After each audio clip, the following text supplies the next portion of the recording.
Listen to part of a lecture in a geology class.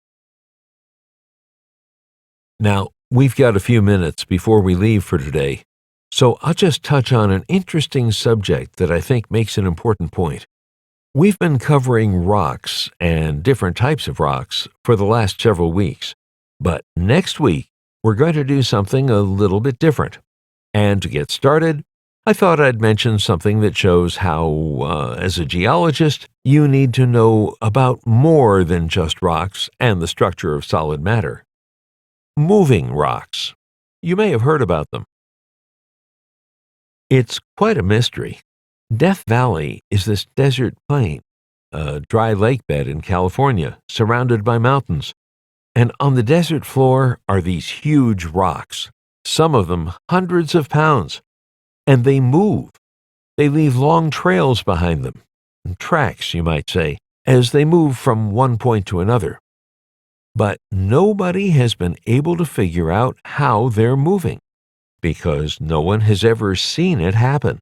Now, there are a lot of theories, but all we know for sure is that people aren't moving the rocks.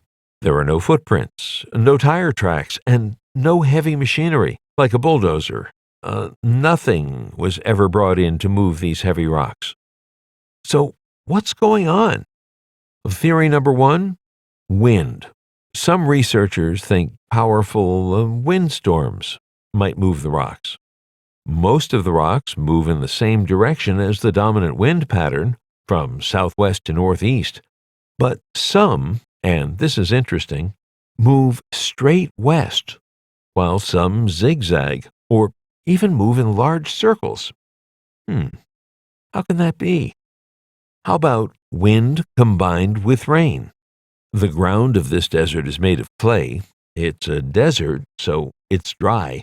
But when there is the occasional rain, the clay ground becomes extremely slippery. It's hard for anyone to stand on and walk on. So one theory was that perhaps when the ground is slippery, high winds can then move the rocks. But 5 or 10 years ago, a team of scientists tested that theory.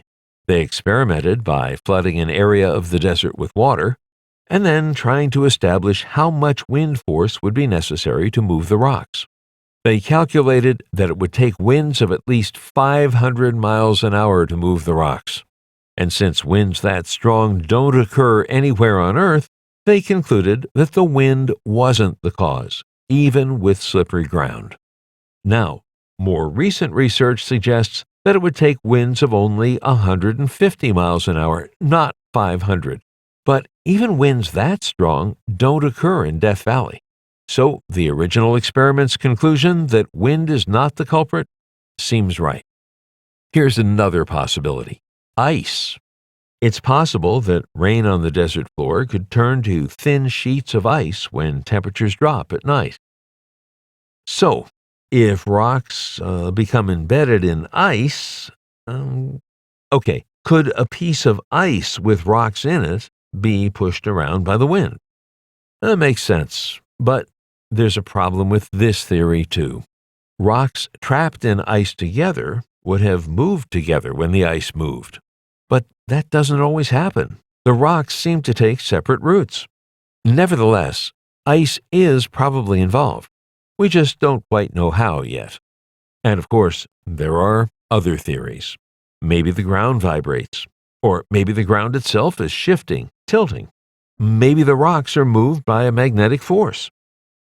But sadly, all these ideas have been eliminated as possibilities. There's just not enough evidence. I bet you're saying to yourself, well, why don't scientists just set up video cameras to record what actually happens? Thing is, this is a protected wilderness area, so by law, that type of research isn't allowed. Besides, in powerful windstorms, sensitive camera equipment would be destroyed.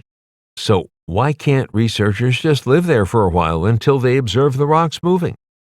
Same reason. So where are we now? Well, despite some recent progress, we still don't have definite answers. So all this leads back to my main point. You need to know about more than just rocks as geologists.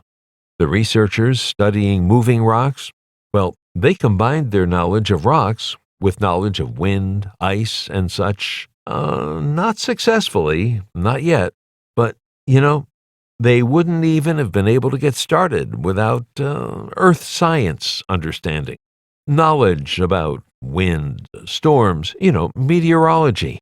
You need to understand physics. So, for several weeks, like I said, we'll be addressing geology from a wider perspective. Well, I guess that's all for today. See you next time.